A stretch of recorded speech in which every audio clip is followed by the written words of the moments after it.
Hello and welcome to episode 3 of the We Were Athletes Once podcast. I am Kyle Woodring. As always, I am joined by Koty. And last time Koty and I were on, we had a lot of opinions about this year's MLB Trade Deadline, and now we're a week after the deadline. Some of these teams have played a couple series. Some of these players that have, or all of these players really, that have been traded at the deadline, got a couple games under their belt with their new teams, and we're going to talk about how it's going. Because obviously, the first week after the deadline is the most important time of the season, and that decides everything. So, how this episode is going to go is we are going to talk about all the contenders slash buyers slash playoff teams, hopeful playoff teams, not really hopeful playoff teams, but they think they're hopeful playoff teams. And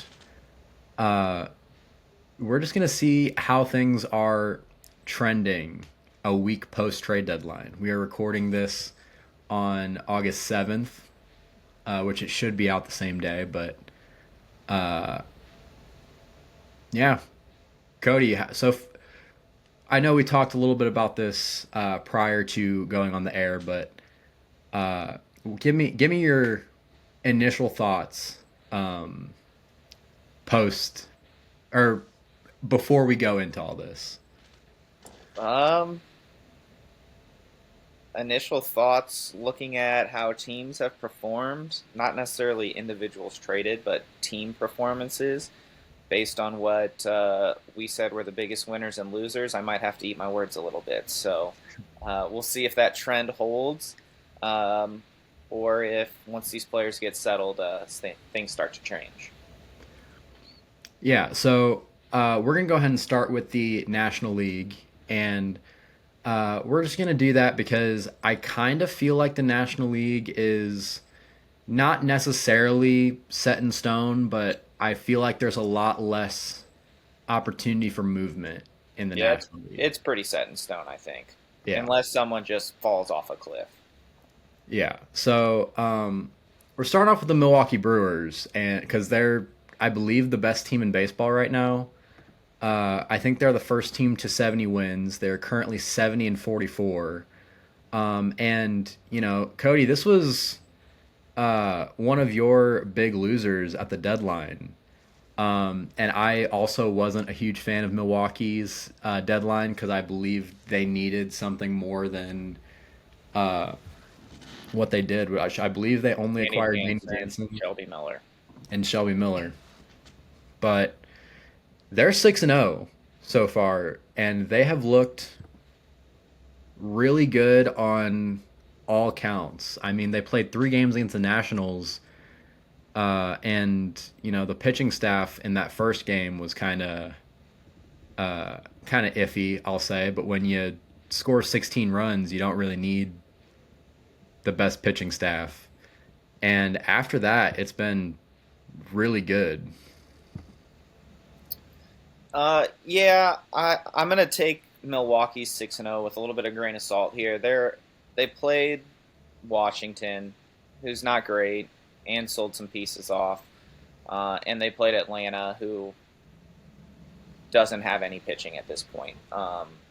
So yeah, they're 6-0, but let's see what happens when they play some good teams. Um, this isn't Atlanta that we've seen the last couple of years. This is a decimated team with minor league pitching basically at this point, outside of like one or two guys. I mean, when you're picking up Carrasco and Fetty to round out your pitching staff, you know it's not going well for you. Um, Danny Jansen hasn't been great since he got there, but I don't think my opinion's really changed. I still think this is a team that didn't do enough to be able to be a real contender for the World Series. They're gonna make the playoffs. It's almost guaranteed at this point. But once they get there, they just better hope Miz and Peralta and some of these their top of the rotation guys can go. Woodruff. Woodruff, yeah, you like they've got the frontline starters, but I don't know that they have anything else. So you better hope they're going 8 innings and shutting people out because that's the only way I see them winning. But they do have the starting pitching staff to do it. Yeah, and that's kind of like I said in the open of this episode. That's kind of the rough thing about a week post deadline, is that you don't really have a whole lot to go off of. Like, we talked about how the Brewers, again, obviously 6-0. Their hitting has been, they've been hitting really well. They've been pitching really well. They've been doing everything how they need to, but they've also, as you said, played two teams that aren't necessarily the best right now. And we're going to be talking about a couple other teams that have either overperformed playing really bad teams or underperformed playing really good teams. And we're going to see a lot of guys that got traded that they've looked great so far, but have only played 2 or 3 games. I personally don't know what the Brewers are capable of in the playoffs because that just seems like it seems like every year with the Brewers, and you kind of touched on this. It seems like every year with the Brewers, they are a lock to make the playoffs regardless of what is working against them, but they can never figure it out once they hit the playoffs. The Brewers were a team that I was never going to count out at the beginning of the season. I thought it was going to be a 3-horse race between the Cubs, the Brewers, and the Cardinals going into it, and I thought the Cardinals were going to be the team that was left out of that. But I wasn't expecting the Brewers to really take control of things like they have been. And a lot of people were down on the Brewers going into the season, just because they also kind of like the Cardinals didn't do a whole lot, but at the end of the day, they're so good at pitching and developing and doing all this stuff. And Pat Murphy has been amazing since he took over for that team when Craig Counsell left. But it's always a matter of can they get over the hump. So It comes down to hitting with them. yeah, Do they have the pieces to hit? yeah, and again, they've been hitting well. William Contreras has been awesome in the last week, but it's also been a week. So Yeah. I mean, but um, that's the guy that can carry him. Like yeah, he is someone who can carry a team.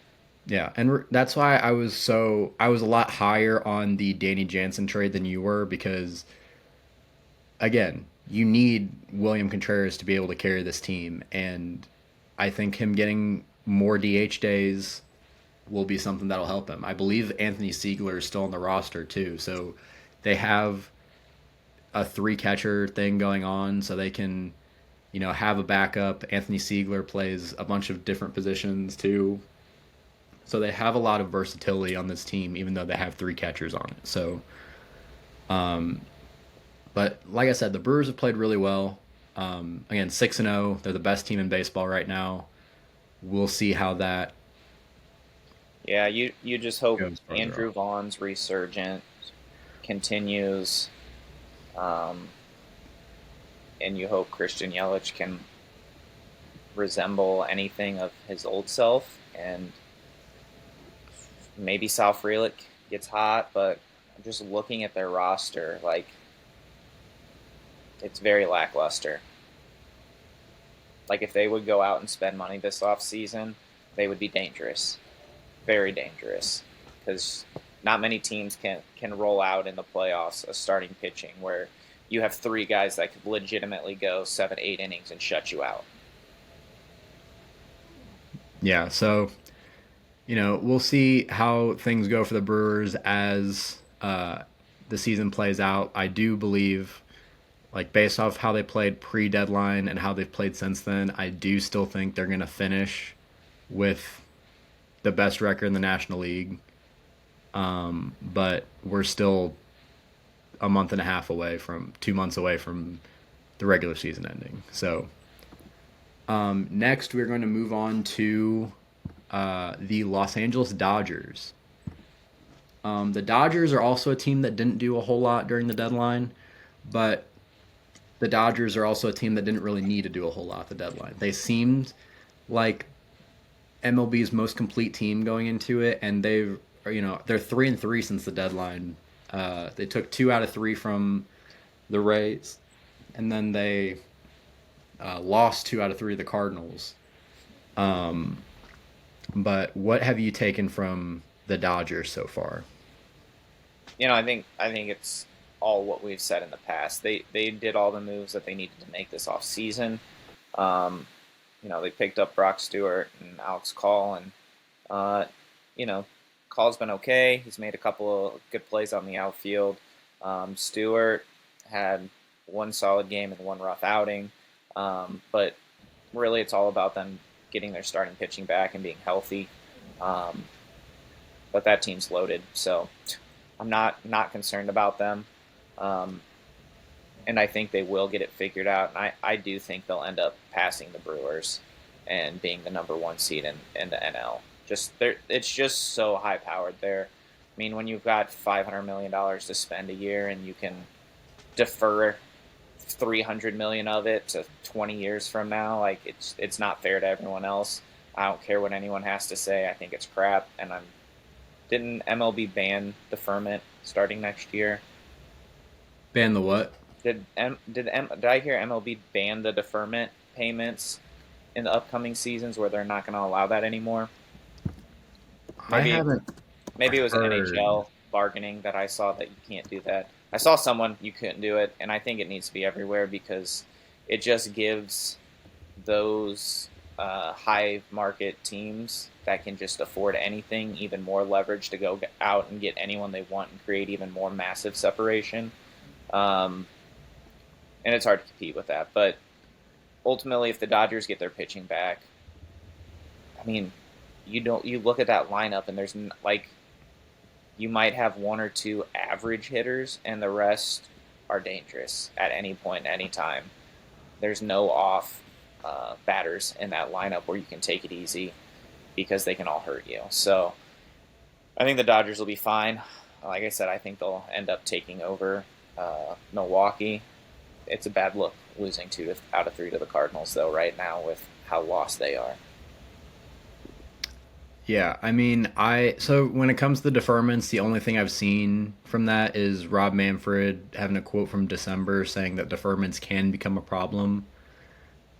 But I haven't seen anything saying that they've Okay, uh, maybe it was outlawed them. maybe it was And in the NHL's new collective bargaining agreement. yeah, and the Dodgers are gonna keep taking advantage of that if they can. Um, Must be yeah, nice. the Dodgers are 3-3 since the deadline, and we didn't do a whole lot. But like I said, I don't think they needed to. I think you kind of hit the nail on the head that they are the most complete team, and I don't know if they'll necessarily pass the Brewers because I believe they still have a decently tough schedule coming up. I know they play the Padres in 2 separate series in the month of Yeah, August. they do. Um, and you know, they're I do kind of think they're I don't know. I can't really say they're saving a whole lot for the playoffs because they are kind of starting to, you know, it seems like they're starting to put everything out there that they need to put out there. The one thing that concerns me about the Dodgers so far is that they're continuing to have Shohei Ohtani pitch. Um, they don't need to be doing that, and why they're doing that just to let him go 4 innings. And I understand they're trying to stretch him out, but he pitched last night against the Cardinals. He gave up, 1 run in 4 innings. He wasn't bad, but the start before that he had to leave the game with, I believe it was just cramps or something like that. But Yeah, they said it um, wasn't arm related. yeah, I'm not playing with that if I were the Dodgers. You need Shohei Ohtani if you are going to be uh, competing throughout the rest of the season, and you're going to be able to hold off the Padres. And if you want to be able to win a World Series, like Shohei Ohtani is going to be super important as your best hitter and your best player. I understand you want to have him be able to pitch throughout those big games. I just think they're playing with fire with a guy who's had two Tommy John surgeries already, and you are going to desperately need him to hit. Yeah, it's hard because, I mean, it's a Cy Young level pitcher that you want to get back out there. Um, yeah, he's had two Tommy Johns, but right now their pitching's decimated and it's on the mend. So you really are trying to get every last thing you can. Um, but I understand what they're doing, and I probably would do the same thing. I think he's shown whether that right elbow is a little iffy or not, he can still rake. So if he can continue hitting, and it's that pitching's not going to affect the hitting to where he can't play, I'm throwing him out there and hoping we can stretch him out because that's another elite level pitcher that I can get out there. And whether it's in the playoff, it's starting or coming in relief appearance or closing it down, I don't care what it is. I want him not rusty and ready to go for those situations. Yeah, I just hope it doesn't bite them in the butt. Um, I do. I like Shohei, so don't think that's me taking shots at Shohei. I like Shohei, but tired of the Dodgers and their $1 billion of spending. oh yeah, I was very frustrated when the Padres lost to them in the postseason because I want to see the Padres win, I just want to see the Dodgers lose. and I also want to see the Dodgers lose. But next, we're going to move on to the Philadelphia Phillies, and the Phillies have they didn't make as many moves necessarily as a lot of other teams in the National League that are competing, but they also made the moves that they needed to with Johan Duran and Harrison Bader. And Johan Duran's played really well for them so far. I think Philadelphia has really embraced Duran. They brought Oh yeah, his bullpen entrance over there, and I think he kind of has a little bit of the Ryan Helsley effect, where I think like the red that they put in the yeah. stadium for him makes it a whole lot better. But the Phillies so far have been 4-2 since the deadline. They have beat the Tigers 2 out of 3, which that is saying a lot. The Tigers are one of the best teams right now in the American League. And then they beat the Not Orioles. lately. What was that? Not lately. Yeah, The well, last 3 weeks have not been kind to Detroit. I believe that Blue Jays may have overtaken them. They did. Yeah, so that's why I was saying one of. And then they also took 2 out of 3 from the Orioles, which, the Orioles sold a lot. So this isn't the same Orioles team that we're used to seeing over the past few years. But what do you make of the Phillies and their run that they've had since in this past week? Yeah, Yohan Duran is a stud. Um, I'm higher on him than you are, and I think he's the second best closer that got traded. I have him above Helsley, and I have him right there with Mason Miller. I think his stuff is electric. Anytime you're throwing 103, 104, that's almost impossible to hit. Um, yeah, he hasn't given up a hit since his arrival.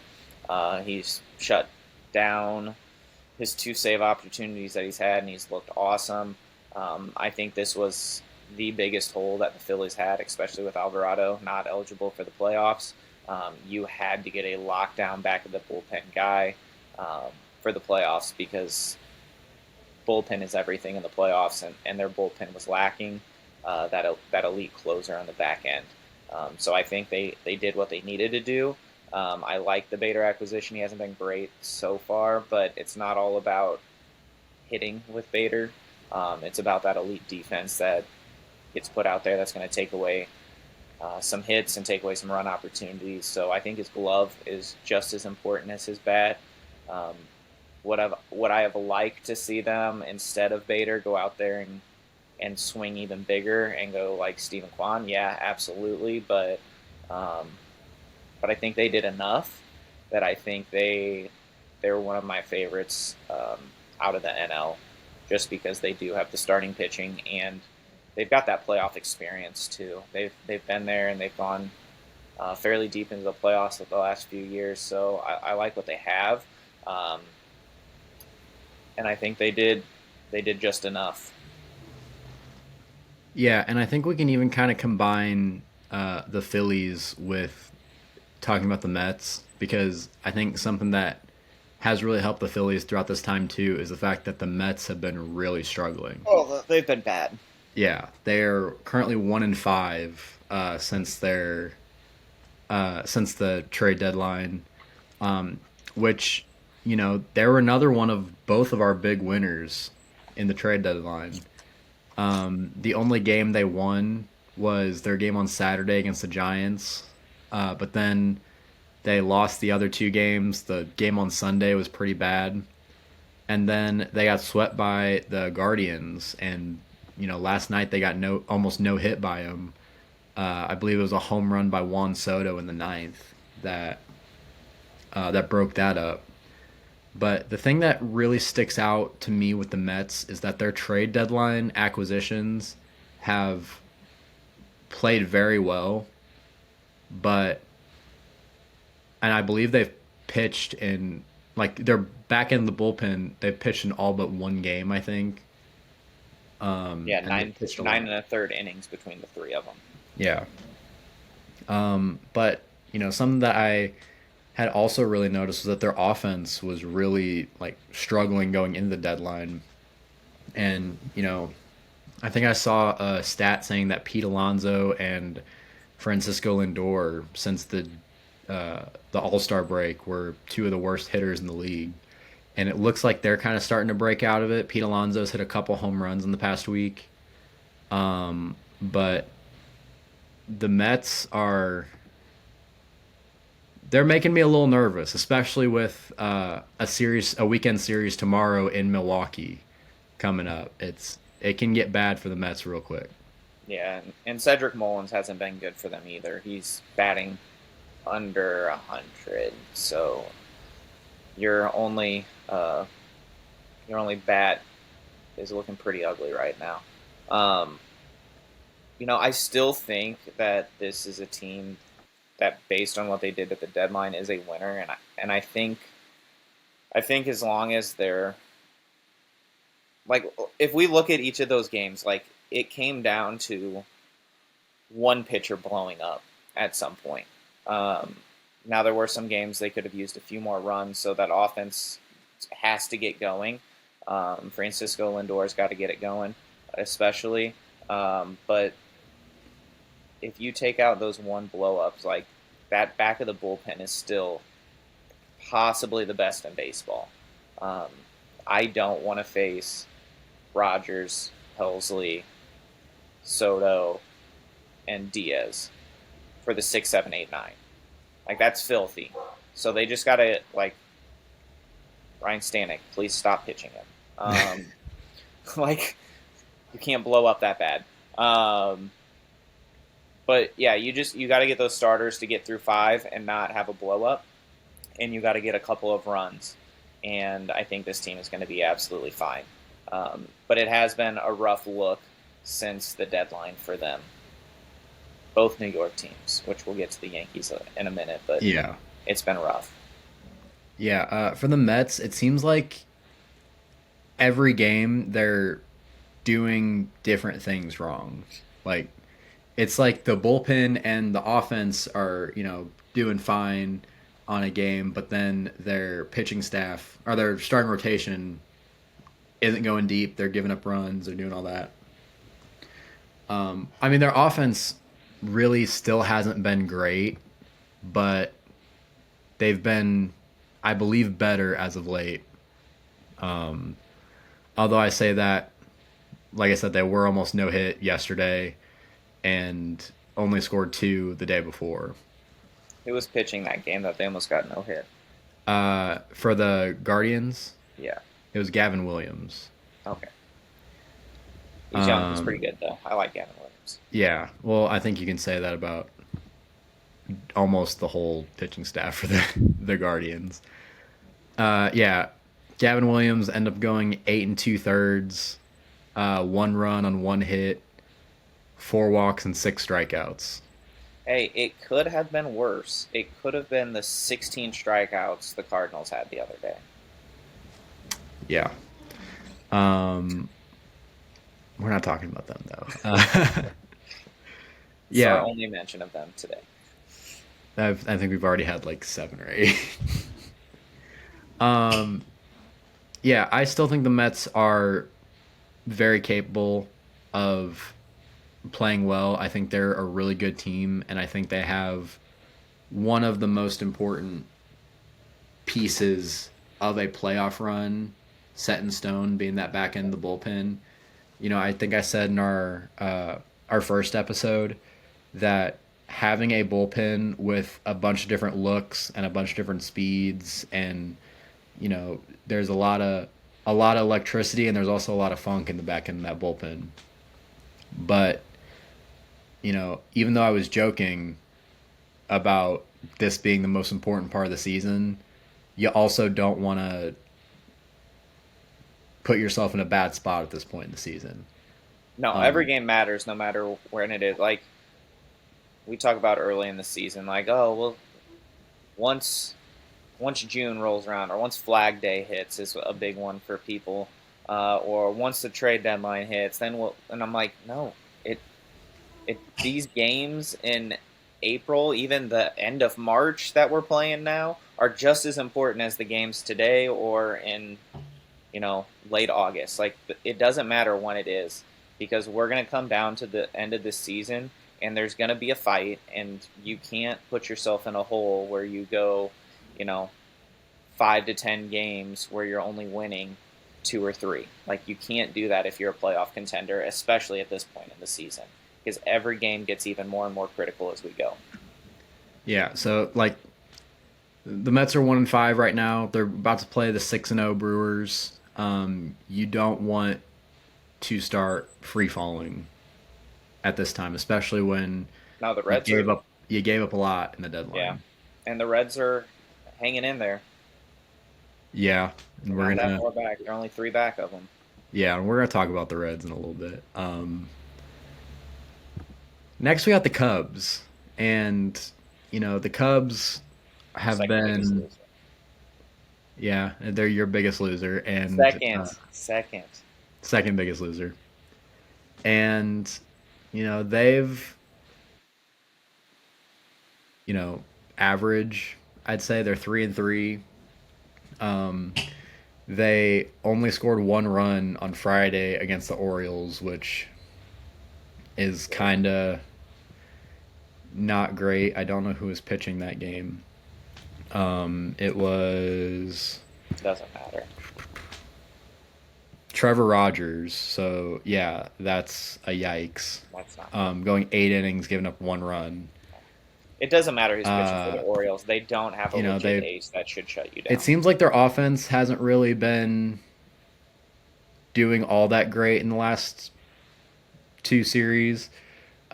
Scored 2 against the Reds on Monday. Scored 1 against the Reds on Tuesday before finally breaking out for 6 last night. Uh, which that was against Andrew Abbott, who's a really good pitcher.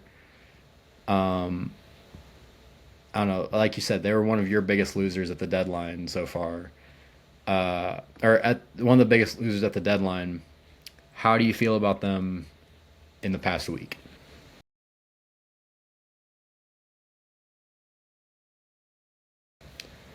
I mean, you played the Reds and the Orioles. Um, you lost the series to the Reds, and the Reds did a little. I Um, think you are you muted right now? I am not. That's not good.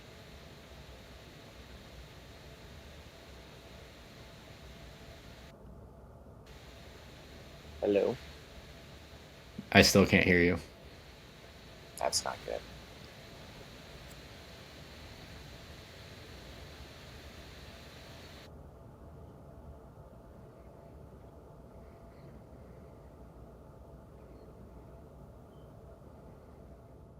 Got a lot of technical difficulties.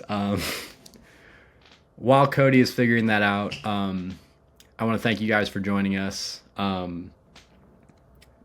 As I can, as you can plainly see, we're still very new to this. Can you We're hear me still very now? raw.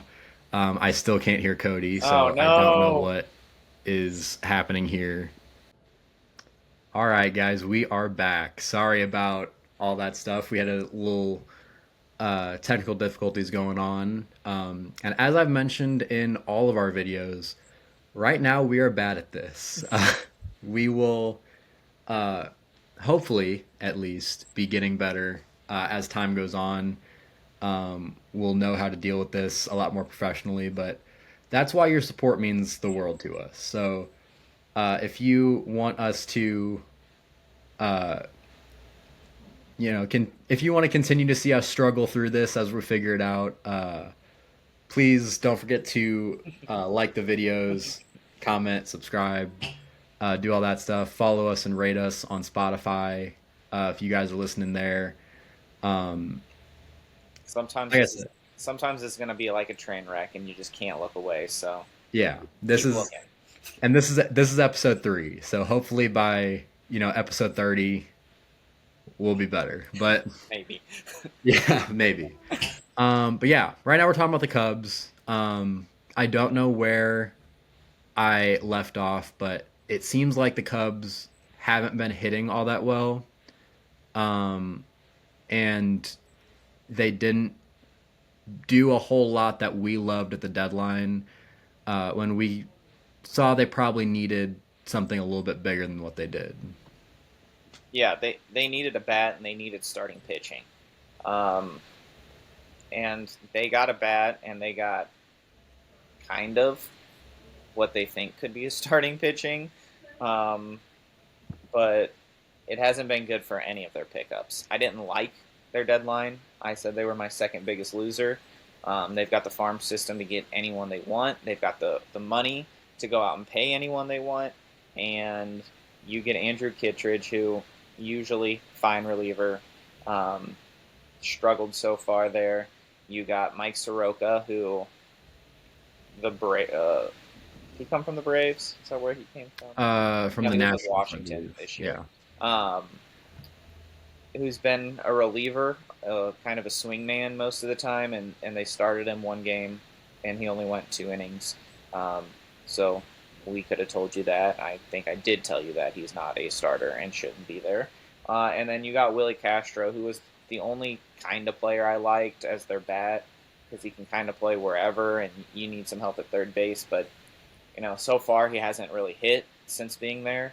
And I think this was a team in desperate need of one big bat and one big starter to make a real push. And you saw them go from 1 game back of Milwaukee to now they're 4 games back of Milwaukee. So this is a team that That big problem is Jerry Jones. that was Sorry, I hit the wrong button. that wasn't me. Um, so I don't like anything that they did, and I can see this struggle continue, um, because they don't have the horses to start a game in the World Series or in the playoff series, let alone that, to get them through. And if they're pitching or if they're hitting isn't making up for that pitching, which it hasn't been, it's going to be a real quick exit for this team. Yeah, I think Shota's great. I think he is a legitimate one that can help this team. Or it. You may not want him to necessarily be your one, but he can be your Yeah, one. you'd like I it think to be your two. you'd like Justin Steele to be back, and if he's not back, then you'd like to have replaced him in some way. Um, There was too much talk of uh, Joe Ryan and Sandy Alcantara and Mackenzie Zach Gore, Gallen, Zach Gallen. You didn't Mitch go get Keller, anyone. Mitch Keller, Andrew Heaney, even. Like, you just didn't get a reliable starter, let alone a guy that you can trust to start a game 1, 2, or 3 in the playoffs. and I think that's just ridiculous to me. Yeah, and I think the Cubs offense is generally really good. I think we've talked about their hole at third base, but you know, Ian Happ is still like a guy that you love to have in, the top middle of your order. Um, they have Kyle Tucker. We'll see for how long. Hopefully, as a Hopefully not Cardinals this fan, year. he's not there past this year. But and they have a lot of young pieces that they has been working out for them too. PCA, in my opinion, has probably the MVP favorite in my mind, even though he's not going to win it.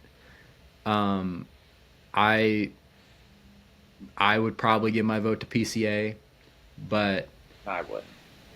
well, uh, I don't like him. I would against two DHs because it seems like it's him, Shohei, and Kyle Schwarber that are getting the Yeah, but even as a DH, you're hitting 50 bombs. Like, point being. I think the Cubs are a very talented team. I again would just like to see them get that starter that can replace, even if it's, especially if it's a rental. You don't have to pay a lot for him. You'll get Justin Steele back next year, and you can is he figure for that sure out out as for you the go. season? Justin Steele, yeah, I believe he had Tommy John surgery. Okay. Uh, I might be mistaken on that, but Yeah, elbow surgery mid-April. It was, yeah, his UCL. Tommy John. um, yeah. So you'll get Justin Steele back next year. You don't really have to worry about it beyond this year. Maybe you'd like to worry about it because the rotation's a whole lot better if you have Steele as your two and Shota as your three. But at the very least, you could have went out and got a rental that we just mentioned. Of those five pitchers we talked about, three or four of them are rentals that would really help your team out. And you instead go get Michael Soroka, who Trash. I won't go that far. He's got good He's stuff. He hasn't been good, like, Yeah, he's ever. he's a he's a reliever that you're trying to make a starter, and that's just not gonna be a recipe for success. Um, so from there, we're gonna go to the San Diego Padres, who were my biggest winner of the deadline, I believe. Well, no, I might have had the Yankees. I don't know. They're one of my biggest winners. Um, We kind and of held him back because of how much they gave up. yeah, I think the Padres might have been second. I think I had the Yankees first, which that didn't age well so far. But It the hasn't been. Padres took 2 out of 3 against the Cardinals. They took 2 out of 3 against the Diamondbacks. Uh, they did a lot at the deadline, and they showed that they are in win now mode. I think the biggest thing that people were expecting the Padres to do this deadline is trade Dylan Cease, and they didn't even do that. So I think they have shown they're going for it. Yeah, they did what I think the Cubs should have done.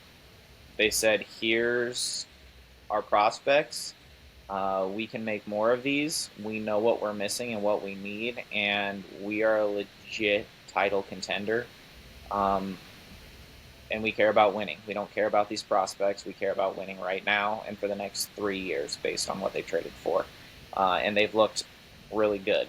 Um, Ramon Laureano is hitting almost 350, over 1,000 OPS. Um, Freddie Fermin, which was kind of like a maybe he'll split time catcher. He's hitting over 400 with 1,000 OPS, and looking awesome. Ryan O'Hearn struggled a little bit so far. Mason Miller has actually not been as elite as we usually see him. He had one bad outing. Um, he's given up 2 earned, 3 hits, 2 walks, but has 6 Ks, and a save. His ERA is a little high right now, but um, even one of those appearances, his first one where he came on against the Cardinals, gave up 2 hits right off the bat, but then he struck out like the next 3. So you know what he's gonna be, And I think, with all of them, with all of the people we talked about getting traded, I always take the first week or so with a grain of salt because, they're still getting used to their new environment. They don't know their teammates yet. They don't know necessarily the role that they're going to be playing. They're still figuring out living situation and their family stuff. So, things that we don't really think about can definitely play a big role on them. And I think after a week or so of them getting settled in, you can start to see what they really are. But right off the bat, uh, these guys that they went out and got, especially their hitters, they're lights out. It's been awesome. And I do think these trades, like, they might be they might be my favorite to win the NL. Yeah, I mean, I said earlier when we were talking about the Dodgers, I really do like the Padres. I think right now they might be my second favorite NL team, just in terms of teams that I want to see succeed. And obviously, my number one team isn't going to do that. Uh, but yeah, I was looking at their games real quick. They're 4-2. They easily could have been 5-1, or I don't think they could have been 6-0. I think that uh, one loss against the Cardinals was like an actual loss. But I think, like you said, Mason Miller blew one of the games against the Diamondbacks. I believe Adrian Morejon also had a rough game at some point. The Padres will be fine, and I really do think they are one of the best teams in the NL. And we're talking about them right now because they're in the playoff picture, and they're gonna be fine. Yeah, they're very good. Um, and I believe that is all the teams in the playoff picture right now, Do unless you want to I'm do you want to missing touch on something. Cincinnati? Yeah, we'll touch on Cincinnati real quick. They're 3-2 since the deadline. They only added Miguel Andujar and Ke'Bryan Hayes, and the big question that I have is, what are the Reds' chances of cracking in this playoff picture? Uh, I think the Reds' only chance of cracking in this playoff picture is the Mets continuing to freefall. Honestly, like, they're not catching Milwaukee, they're not catching LA, they're not catching Philly, they're not catching Chicago. San Diego, I think, very well could take over the Dodgers' place if they keep rolling like they are. So it really comes down to the Mets, in my opinion. And like I said, I think the Mets are going to figure it out and start hitting again and stop having a blow up inning or two from a pitcher, and they're going to be just fine. So in reality, I don't think there really is a chance for Cincinnati, and it would take a major falling apart of the Mets to do that. Yeah, and I agree. I think we almost didn't talk about the Reds. We decided to just because they're like kind of close, and they They're did only three buy back. and only three back. But I do think the six teams that we talked about prior to the Reds are the six teams we're going to be talking about in October. Yeah, I think the order will change though. I do think the order will probably change, but I think those six teams are going to be the teams in the Yeah. playoffs. As of today, August 7th at 2 p.m., the order as stands right now in the NL is Milwaukee, LA, Philly, Chicago, San Diego, New York. We'll see how that shakes out when the playoffs roll around. But we'll put that timestamp here so that we can come back and look and see if we were right. Yeah. Moving on to the American League, the Toronto Blue Jays right now are the best team in the American League. I believe they have the second best record in all of baseball behind the Brewers right now. And we were knocking the Blue Jays for not necessarily doing a whole lot at the deadline. I believe Shane Bieber still hasn't pitched for him. No, Uh, he had another outing at AAA and was pretty solid. yeah, but I think we'll see him in a week. yeah. And I still don't really know what to do with the Blue Jays because I'm still disappointed in their deadline. But well, like I said, they're the best team in the American League, and they're 4-2 since the deadline. But you also have to take into account that one of those series is against the Colorado Rockies, Yeah, and and three of those wins. they set a record, so If you average 15 runs in 3 games, that's insane. Yeah, I believe it said it was the most hits in a 3 game series since 1890 That's that's crazy. or 1887 or something like that. Um, yeah, I don't think we have to worry about the Blue Jays missing the playoffs. But again, No. are the Blue Jays a team that can really make a deep run? How do you feel about their starters? Um, I'd like him better if they would have done something. But I like their starters. I just, especially with Shane Bieber. Again, we think Shane Bieber is going to be Shane Bieber, but you know, I believe they've really been relying a lot on just what their offense has been doing. And Uh, and the thing with their rotation is like their rotation's not bad, but do you feel confident with your series going in? Kevin Gosman, Max Scherzer, who's like 50 at this point. Um, what is he? He's he's 41, I think. 41. That's no, no, thank you. Jose Barrios and Chris Bassett, and then maybe wild card Shane Bieber. Like I don't. I This is the thing. I think they have a good rotation to win you the regular season. I don't think they have a good enough rotation to win you the playoffs. And I think they're very different. Like you need that depth and that solid 5-man rotation to make the playoffs, and I think you need two elite or really good high level strikeout that can go deep guys to win you the playoffs, and I don't think they have that. Yeah, their whole rotation, like that's why I was so confused about what I think about their pitching staff, because their whole rotation, no one's bad in that rotation. No, it's a good rotation. Everyone's sitting around a 4 ERA though, and will a That doesn't win you four? the playoffs.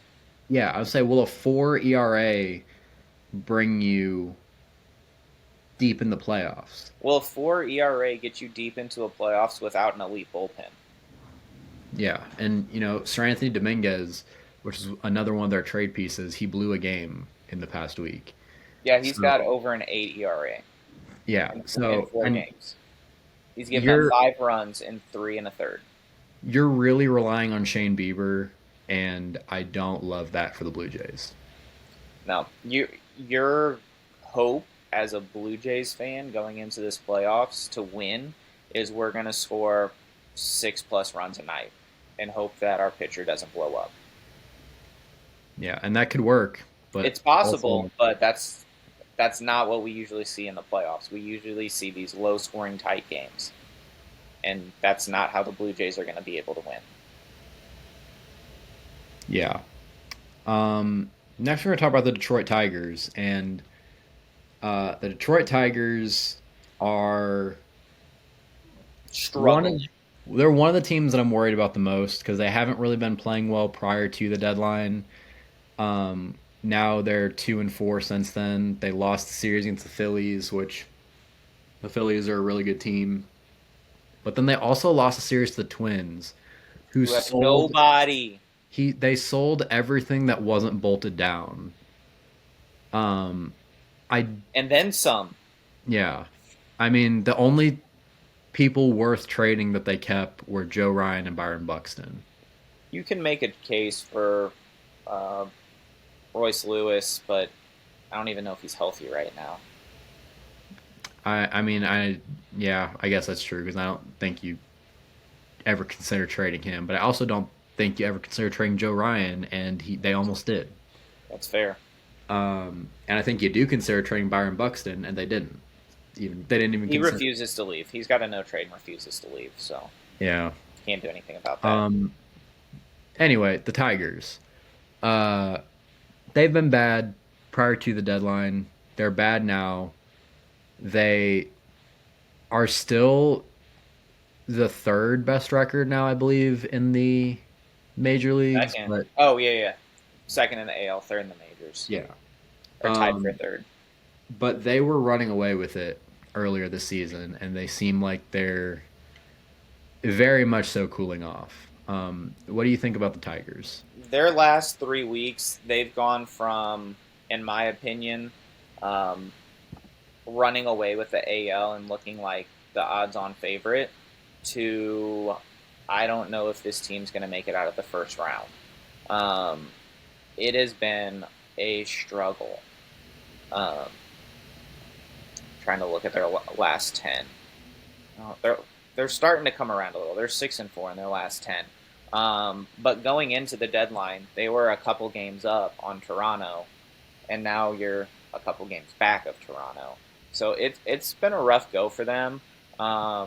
Their pitching hasn't been good. They completely stopped hitting, like altogether, everyone, for like a 2 week span.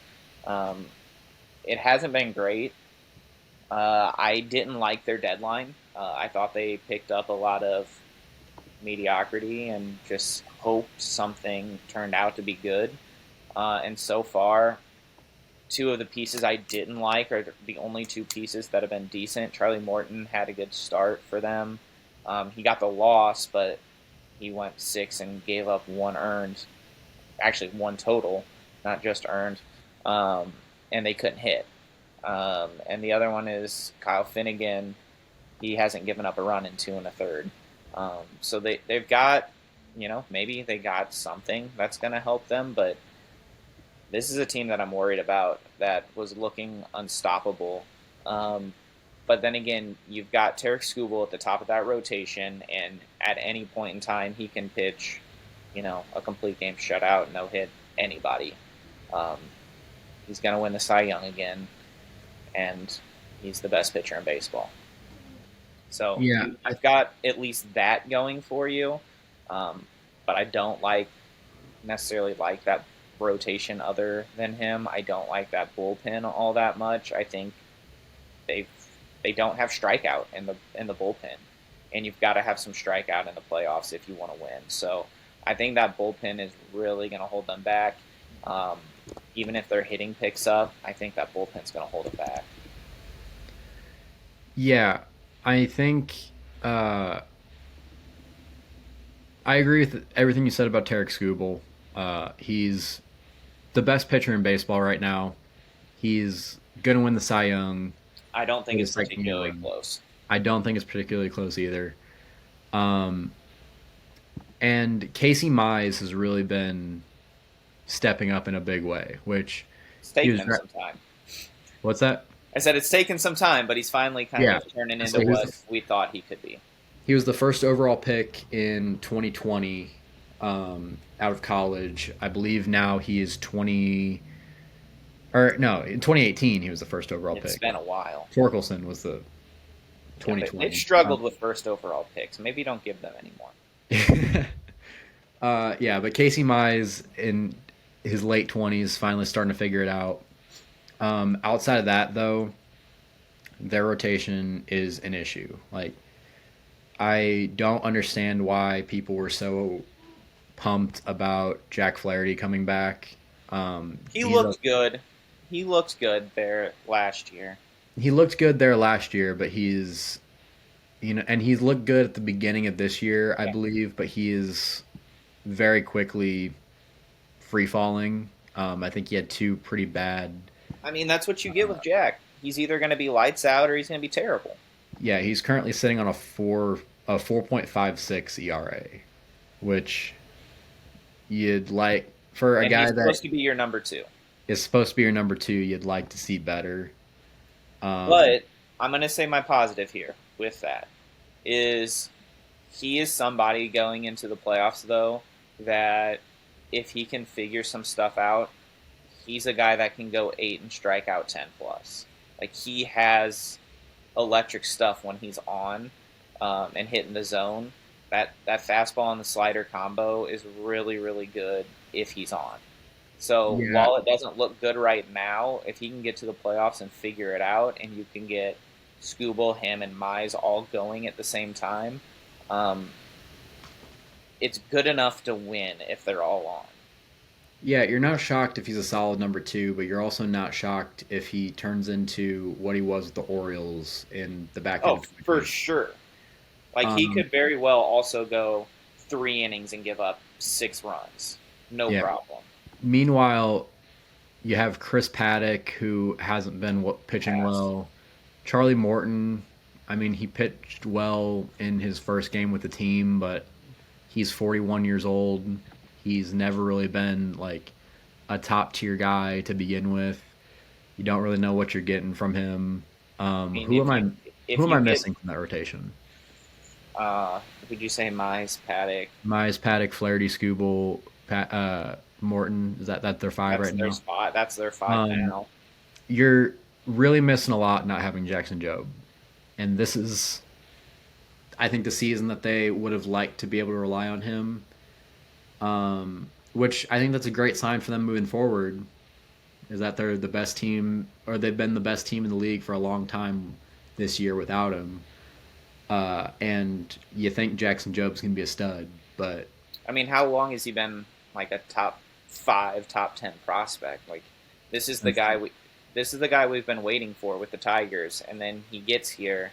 Um, his ERA is a little high, but his strikeouts look good. He had a good record. His whip's solid. Like, and he's only 23. Like this is the guy that you're pairing with Tarek Skubal. yeah, he was drafted first or third overall in 2021. And ever since then, he's been the guy that the team's been waiting for. Yep. Um, you're talking about a guy, again, only 23 years old. This year has a 4.22 ERA, 3.91 in his career. He was pitching out of the bullpen for him at the tail end of last year. You need that guy, and you don't have him. And Yep. I just don't think the Tigers are a deep enough team, especially when you're considering the guys that had been playing really well for them at the first half of the season that are super inconsistent, like Javier Baez and Zach McKinstry and Spencer Torkelson. I mean, Baez is the ultimate wild card. It is he going to strike out 13 straight times, or is he going to hit 3 bombs in a game? Like, you never really know what you're going to get with Baez, Yeah. Um, and that doesn't bode well for your offense. yeah. And we're moving on to another team that also has been struggling since the deadline. They took 2 out of 3 from the Marlins, who, you The know, Marlins are on fire. the Marlins are actually a I more like what they're capable team doing. this year. Um, but then they got swept by the Boston Red Sox. You're talking about the Houston Astros. Um, I know we were confused a little bit by their deadline, getting Carlos Correa, getting whichever former Marlin that I Jesus Jesus Sanchez, Sanchez. not Uh, De La Rose. if you missed Episode one. the trade deadline episode, I get Brian De La Cruz and Jesus Sanchez Yeah. confused all the time. Jesus Sanchez is the one that is with the Astros. Um, And Ramon Urias, they also got. yeah, and they also got Ramon Urias. Urias hasn't been great. Sanchez has been decent, and Correa was my pick that I did not like just because you didn't want him enough to sign him to the money, and then you bring him back, and there's multi-year deals, and you've traded for someone in his position, so he's going to play out of his. It's just a weird situation. I don't really like it, but since he's came back, he has been raking. So I will eat my words for the moment, but we'll see 2-3 years down the road how that one looks. But since the trade deadline, he is hitting 346 with a 931 OPS. He's got a home run, 3 RBIs, 9 hits. He's been good for him. I haven't got to watch any games, so I don't know how his defense at third has been looking, because it is kind of a new position for him. He's only played shortstop, so we'll see. Actually, is he even playing third yet since Pena's still out? He's been playing short. So we'll see once Pena gets back how that defense looks. Yeah, and The Astros are a team that I like in the playoffs. Like we've talked about guys like teams that I like in the regular season, but I don't know how I feel about them in the playoffs.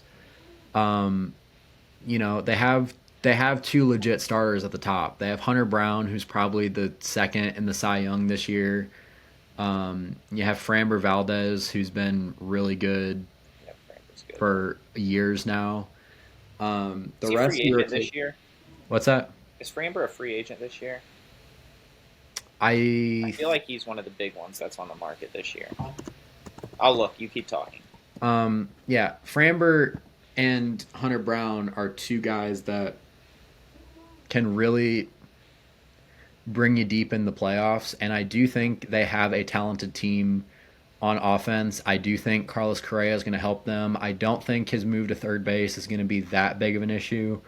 I know he had kind of been prepping to move to third for a while now, and he's wanted to move to third. Um, I just question not necessarily if the Astros will get there, but if they will get caught by the Mariners and or the Rangers. Mariners are possible. They're playing pretty well right now. They're, Rangers have struggled a little bit. they're two ahead right now of the Mariners. They're 4.5 ahead of the Rangers. Um, the Rangers are 1.5 back from both the final wild card spot and, or sorry, the Rangers are 1.5 back from the final wild card spot. Yeah. Um, I don't know. I will the I'll never count the Astros out. I know you think they're a team that their window is closing. I I don't. don't know if they're a team who has a window that closes. I mean, Um, their owner tries to make it not close, but I mean, if you look at the core of this team, like think of the Astros that were either winning or in the World Series every year for several years there. What did that core look like, and who was in it? Because you're starting to look at, well, that pitching rotation is not the same as it used to be, and Framber is a free agent after this year. Um, you lost Kyle Tucker. Um, oh my gosh, blanking. Alex Shorty, Bregman, Shorty at second. That just moved to the outfield. Altuve, Altuve, who's um, back at second. who's back at second because everyone's hurt.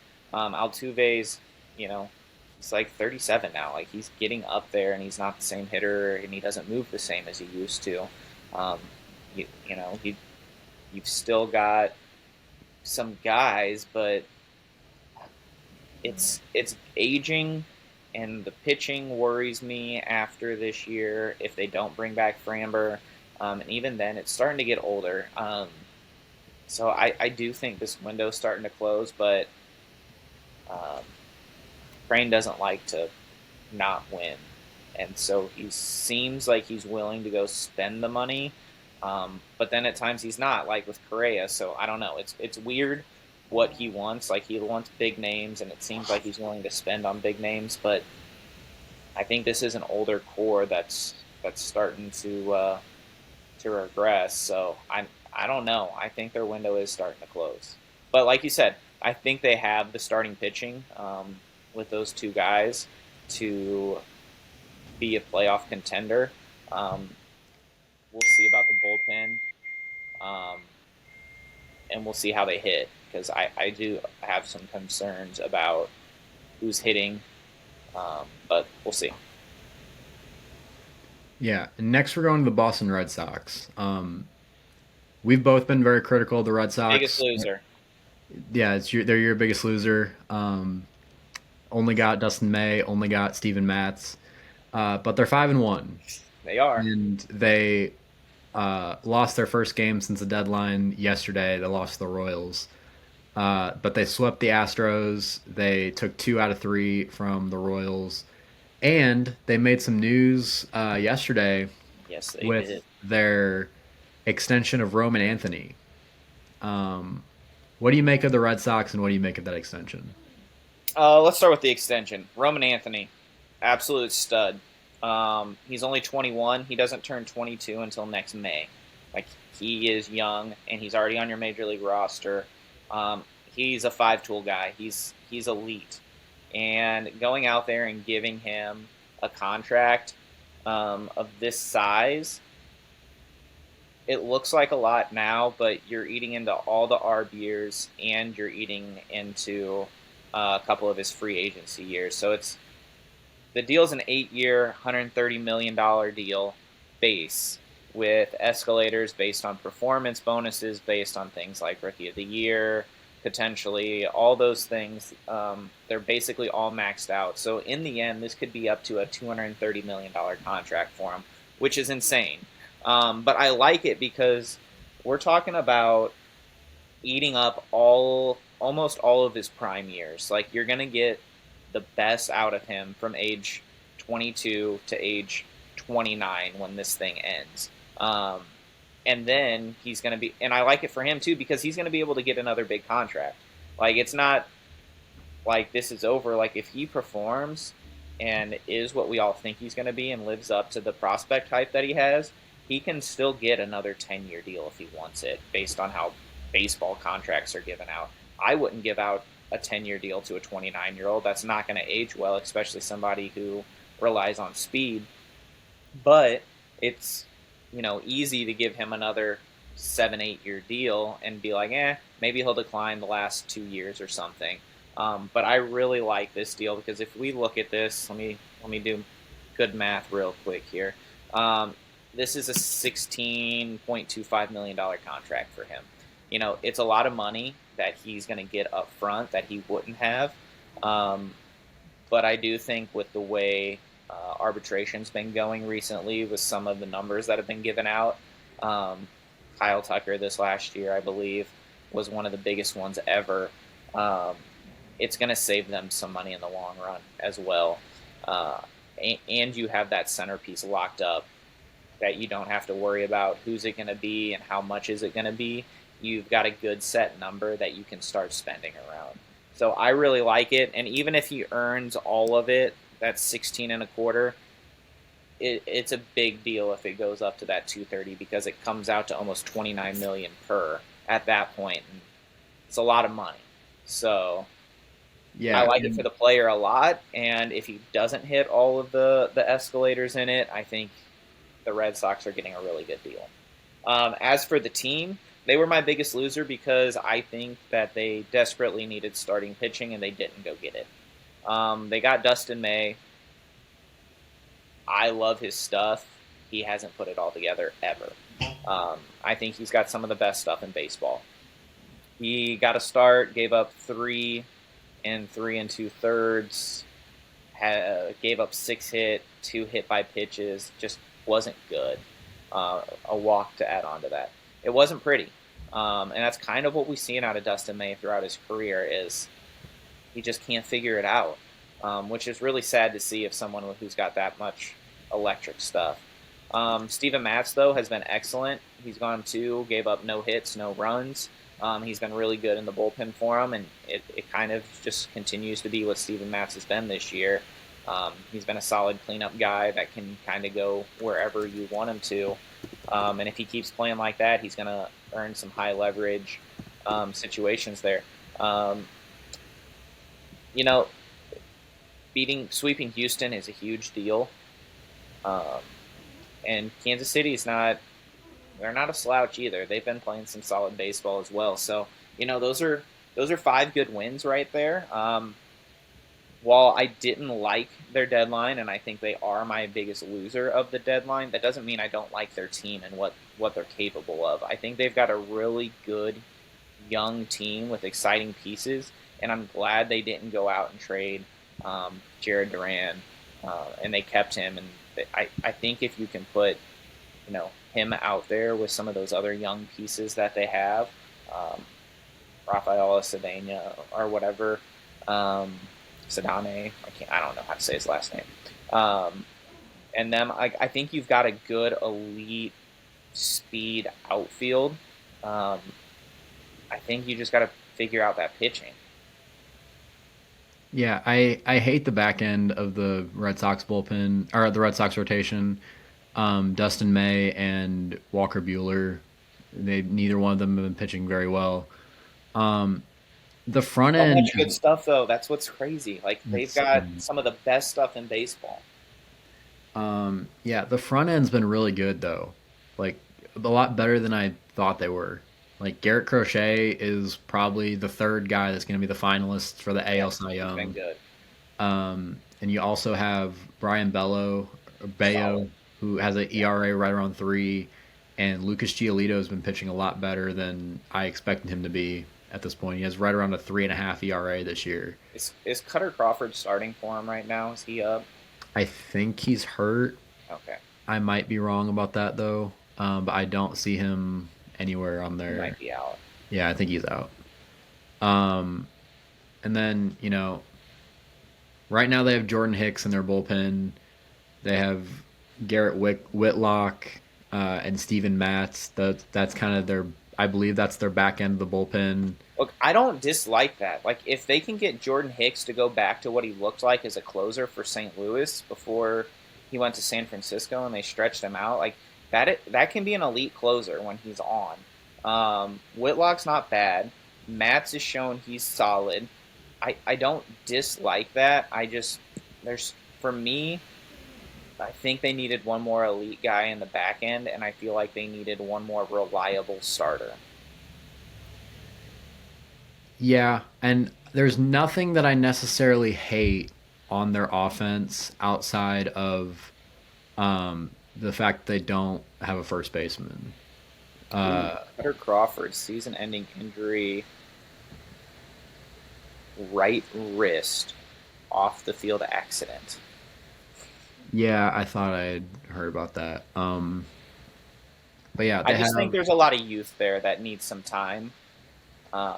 But I like where the Red Sox are going into the future, especially if they can get a contract extension with Jaron Duran. Yeah, this to me, this team doesn't feel like a World Series contender, but they are. Like I think they the front end of this rotation is enough to bring them far. I don't know if the back end of their bullpen is. I think their offense is good enough. I think I would really like this team a lot better if they still had Tristan Cassis, but Yes, for sure. um, I I just don't know what to think about the AL in general. I don't have like a front runner team that I think should win it. I don't even know who's all going to make it at this point. Um, like if you threw one or two of these NL teams into the AL, I think they run away with this. I just think the AL is very weak right now. Um, so it's going to be interesting to see what happens down the stretch. But I don't know what to think about a lot of these teams in the AL right now. yeah. And again, we're a week past the deadline, so we're probably not going to know the full scope of what they have for another couple weeks at least. But moving on to the Seattle Mariners, they, like I said in our first episode, good for them for learning that you have to score runs to win baseball games, and they've been doing that. They're 4-1 right now since the deadline. They're finishing their series against the White Sox tonight, which win question We're going mark? to say 5 Can and we 1. say 5-1? Yeah. Um, yeah, You should be able to. they've been hitting pretty well, uh, or at least they've been consistent. Scored 4, 4, and 5 against the Rangers. Scored 8 and 8 in the first 2 games against the White Sox. This is a team that we know can pitch. We, you know, it's hard to hit there, but they've been hitting pretty well. What do you think about the Mariners? They made two big acquisitions at the deadline, and they were both for hitters, which they desperately needed. And one was Josh Naylor, and the other one was Eugenio Suarez. And what did I say? My opinion was on them getting Suarez. You didn't like it Why didn't I like it? because he can't hit in Seattle. He can't hit in Seattle, and what has he done since he got traded back to Seattle? He has hit a buck 30 with a 464 OPS. He has 3 hits and 9 strikeouts in 23 at bats. 9 strikeouts in 23 at bats. I told you I didn't like this for Seattle. I know they needed hitting, and I know he's been mashing this year, but he cannot hit in Seattle. There's just something about it that he struggles with. Um, Now, again, it's been 1 week, so maybe he figures it out. New year, new season, different him, whatever. But this is a guy that showed for multiple years he doesn't hit well in Seattle for whatever reason. That batter eye messes with him. Um, so I didn't like this trade for them because we've seen what he's done there already, and it wasn't pretty. Now, Josh Naylor, on the other hand, has looked good. He's hitting 273 with 833 OPS. He's already hit 3 home runs with 6 RBIs. He is striking out, a fourth of the time, over 20%, between 20 and 25%. So, but that's kind of what you knew you were getting with Josh Naylor. He was going to struggle with strikeouts because he strikes out a lot, but he also is going to bring that power as well, and he's doing that right now with, he's got a double and 3 home runs in his 44 at bats. So, he's providing offense that they need, especially with those home runs. If Suarez can figure it out, this team is dangerous because they do have the starting rotation and not just a 1, 2, and 3. They've got a 1, 2, 3, 4, and 5 that can beat you. Now the back end, I wish they would have gone out and got another elite guy in the back end. That's my only wish for them that they didn't do, because they have the starting pitching. I think they addressed the offense, even though I don't necessarily like Suarez there. But that back end of the back end of the bullpen is something that I wish they would have fixed. But I think this is a team that if their offense can figure it out, it's going to be dangerous. Yeah, the Red Sox. I completely forgot to mention Aroldis Chapman's their closer. Yeah. Which Oh yeah. that's something I forgot about. I like it a little bit better. I just Even wish though he's there'd be like a 30, better bridge. even And though the he's reason, 38. yeah, the reason why I mentioned that is because I almost did the same thing with the Mariners. I'm looking at their team right now. I mean, Bryce Miller is hurt, and he Ooh, I didn't see hasn't that. really pitched all that well this year. ERA in the high fives. But outside of that, Luis Castillo, George Kirby, Logan Gilbert, Brian Wu, all guys that have been doing exactly what you expect them to. Like every Um, single one of them could be a 1 or a 2 on almost any team in baseball. yeah, you have back end that you really like. You have Andres Munoz as the closer. He's been awesome. Matt Brash, Gabe Spire have both been Pretty good. good. You add Caleb Ferguson to that middle. Caleb Ferguson and Carlos Vargas was one of the guys that they got from Arizona. Am I right or am I wrong? I don't remember. He is not one of them. I was gonna say I don't Um, remember that name coming up. but they bolstered their bullpen with. I Ferguson. Yeah, I was switched him out with one of the guys that they got back I believe in the Josh Naylor trade. But yeah, their pitching staff is really good, and they again have been hitting. Cal Raleigh has really He's kind winning of. the MVP. I don't think he's winning the MVP. I think he probably deserves it just He's winning the because he's MVP. doing this as a catcher. Mark my Um, words. He's winning the MVP. Let's he, go, Big Dumper. he's also he's also really cooled down lately. He's still only sitting at 42 home runs. What did we say it was going to take for him to win it? I think he needs to hit 60, and Aaron Judge needed to miss more time than he has.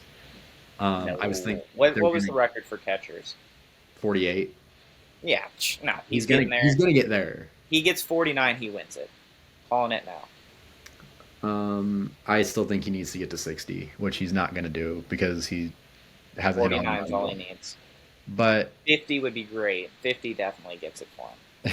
but the Mariners have always been a team that, again, has had a lot of talent. They just haven't been able to get over the top. Um, I would really like the Mariners to do that this year and I win mean, that's who I'm pulling something. for in the AL. I'd like to see, well, shoot, I'd like to see Seattle, Toronto, Detroit, Cleveland, even one of these teams that hasn't won it. I'd like to see them do something because they've it's been a long time for them and their fans. And I think it'd be good for baseball to get one of these other guys in there instead of our Houston, Boston, New Yorks all the time. Yeah, and from there we're gonna kind of finish out with the Yankees because they're the last team that we haven't talked about in the playoff picture. The Yankees have been brutal. They're They've one been in bad. they're 1-5, and their bullpen has been the reason why. I mean, Devin Williams has been terrible. Their relief pitchers that they acquired have been terrible. Jake Bird is currently not on the big league roster. They sent him down. Uh, it's the thing they needed to upgrade the most. They did, and it's still been bad. Yeah, again, looking at what's happened so far, you know, let's start with their bat that they got. Ryan McMahon has been decent. He's going to be a 750 OPS guy for you. He's going to hit a few home runs. He's going to strike out. 15 strikeouts and 37 at bats for McMahon isn't great. Not a good look. 15, yeah, 15. But he's also got 2 doubles and 5 RBIs. So like he's providing a upgrade bat at third base for you. Plus, you are actually getting an elite defender there that they haven't had in years at this point. So I think McMahon will be fine there. As for their closers, like they were one of our biggest winners because they went out and got Bird, Doval, and Bednar, and they desperately needed bullpen help with how much Devin Williams has been struggling. In that first game that all three of them played the first game the day after being traded, and they all blew up. After that game, Jake Bird had another blow-up game, so it's been ugly for him. Like I said, got sent down. Did he? Good, because he shouldn't be there. But after that game, Bednar and Doval have, I don't think, given up a run after that. Bednar had like a 1 2/3 inning relief appearance and struck out 5 in his last game. And Doval, has gone another inning and a third since then. And I don't think he's given up a run. So their numbers don't look amazing right now because of that first game that they played. But after that first game, those two guys looked good. So if you can get Doval and Bednar locked in as your 8th and 9th guy and take some of that pressure off of Devin Williams where he doesn't have to worry about closing and he can kind of figure it out in some less high leverage situations, I think it'll be good for them. But there you got to figure out their starting pitching and hitting. Yeah, I mean Garrett Cole is hurt. That isn't going to help them.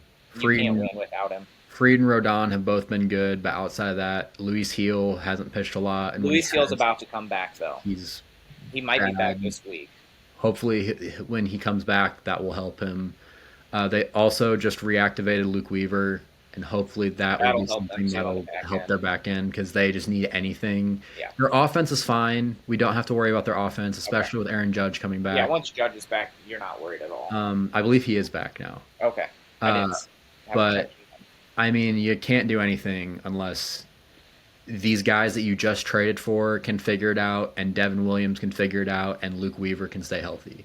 If Luke Weaver's back and healthy, you have a 7th, 8th, and 9th that you can trust, and you can.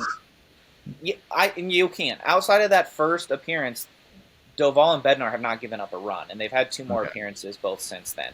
Like I said, that first game. It might have been the day they were traded. They might have played that night. It was either that night or the next night. It was the day after. Okay, and they all blew up. And it's whatever. It's one game. All relievers have the blow-up game from time to time. They just all happen to have it on the same one, and then Bird sucked another game after and isn't there anymore. But since then, Bednar's been really good, and Doval has been solid as well. So I'm not worried about that back end if they get him back and he looks decent, because then you can just say, Devin Williams, you're not even going to be a 7th, 8th, or 9th inning guy right now. We're going to put you in low leverage situations when we're either up a ton or down a ton until you can get it figured out, and then we can trust you to put you back into there. But you can take some time with him, or shoot, maybe he's slightly injured and they just don't have enough back end pieces and he's had to pitch through it, and you go, hey, go take a 10-day IL stint and rest, recover, get the treatment you need, and come back ready. But that starting pitching, like if I truly believe if you don't have Garrett Cole, you can't win in the playoffs at this team. But I Yeah, do think Luis Heel will help them out. and let's end it on this. There's three teams that bought that, or three teams that are either bought or are still in the race that we haven't talked about. The Guardians, the Rangers, the Royals. The Guardians didn't buy, but they're a game and a half back, so we have to talk about them. Are any They're of those 5-1. teams? Are any of those teams going to be able to break into? Do you think any of them are going to be able to break into the playoff picture? I think if New York keeps playing like this, it's definitely possible. Cleveland has looked outstanding, and I like their trade deadline. They traded Shane Bieber, who's been hurt all season, which I don't know how I feel about that one. They got a solid return for him, so if they weren't going to sign him in the offseason, then fine. And Paul Sewald, who hasn't been great this year, so whatever. But I like what they did because they could have traded Stephen Kwan for a king's ransom, and they said, no, we're going to take a run at this. We like the team that we have. Our pitching solid. We still have him and J Ram. Like we can do some damage still, and they swept the Mets, and yeah, they won 2 of 3 against Minnesota, who's barely a team at this point. But um, they got themselves from not being even in the picture to they're they're right there, and I like that team a lot. Texas, you know, they lost 2 of 3 to Seattle, but Seattle's a good team. Like I'm not worried about that, and they won 2 of 3 against the Yankees, who are struggling right now. But you know, their pickups have been solid. Like Merrill Kelly had a solid outing for him. Um, Danny Colomb has been lights out in all of his games, hasn't given up any runs. Phil Maton been lights out in his games, haven't given up any runs. Both of them have only given up a hit and struck out 3 and 4. Like they did some good things, and I think they did enough that them in Cleveland legitimately should contend with New York, and New York should be worried. Yeah, I agree. I think the Guardians are just such a young team that can really develop players. They can pitch, they can do all that stuff. You're curious about what they can do offensively, but at the end of the day, I think they're about as talented as Yeah, anyone in the I mean, rotation. and yeah, you worry about their offense, but you've got Quan and J Ram. Like you've got enough there that can help carry this team. You also worry what they can do without Emmanuel Clase because we don't know how long he's going to be suspended. Yeah, I think he's done for the season, and that's a big worry. Yeah. Dude, he might be Um, done forever. it doesn't look good, He especially could with be he him could be and the Luis Ortiz both having the yeah. same This issues. could be the next Pete Rose. And then as for the Rangers, I think the Rangers have the best top three in baseball right now. Like DeGrom was an all-star this year. Evaldi has been absurd, and he hasn't pitched Aldi's a been whole lot. so good for But years now. I mean, he's pitched over 100 innings this year. His ERA, I think, is right around 1.5. I don't know what he did his last start, but last time I checked, he had like He 17 should be in the Cy starts, Young 100 talks. innings, and a 1.4 ERA or something He, like that. he should be in the Cy Young consideration. He's been so Yeah. good. And then you add Merrill Kelly to that. It's I think the Yankees should be worried. Um, I don't think the Yankees are making the playoffs if their starting pitching can't figure it out. yeah. But we're gonna go ahead and wrap up there. Again, we're gonna try and keep it between an hour and a half ish every episode. It will But not be like deadline day. it will not be 3 hours long again, unless it's something big like that. But thank you guys for joining us. We are going to try and keep baseball content consistent and football content consistent. And I told you we're going to be kind of sporadic with the other sports, but hopefully MMA content will be consistent starting next week. If you guys like what we're doing and want to support us, be sure to like, comment, subscribe. If you're watching on YouTube, share our content. Just do all that stuff helps us with growing our stuff and making sure we can reach a lot more people. If you're on Spotify, Again, be sure to subscribe to our podcast, give us a 5-star review, and we Do all this are stuff. yeah, do all the stuff. I think I begged a lot our last episode, so I'll try and spare you guys a little bit from that. But um, yeah, thank you guys for watching, and we will see you next time. See ya.